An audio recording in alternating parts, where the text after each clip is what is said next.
पाकिस्तान ने यह क्लेम किया कि उसने अपने JF-17 से हमारे S-400 व ब्रह्मोस मिसाइल बेस को नुकसान पहुंचाया, जो कि बिल्कुल गलत है। दूसरा, उसका ये भी मिस इन्फॉर्मेशन कैंपेन था कि हमारी एयरफील्ड जो कि सिरसा, जम्मू, पठानकोट, बठिंडा, नलिया और भुज में है, ये उसका मिस इन्फॉर्मेशन भी बहुत गलत है।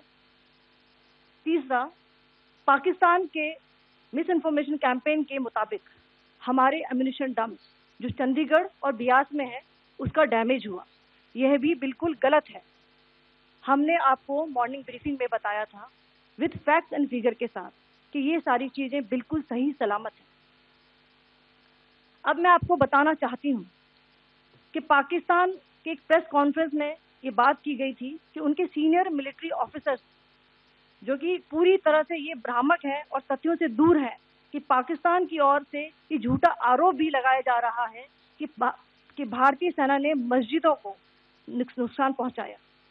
मैं इससे बिल्कुल स्पष्ट करना चाहती हूं कि India is a secular nation और हमारी सेना भारत के कॉन्स्टिट्यूशनल वैल्यूज की एक बहुत प्यारी झलक है।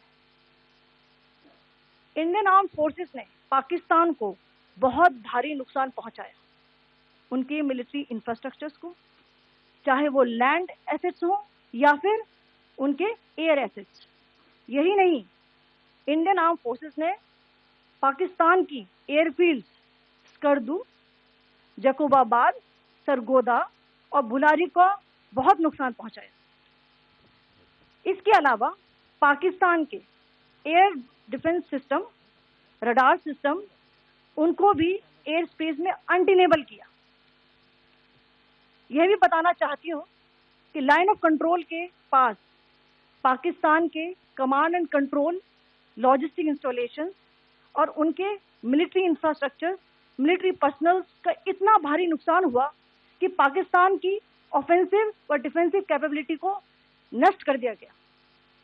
अंत में मैं फिर से ये बात दोहराना चाहूंगी, इंडियन आर्म फोर्सेस पूरी तरह से तैयार है, सतर्क है और भारत की संप्रभुता और अखंडता की रक्षा के लिए पूरी तरह से कमिटेड है।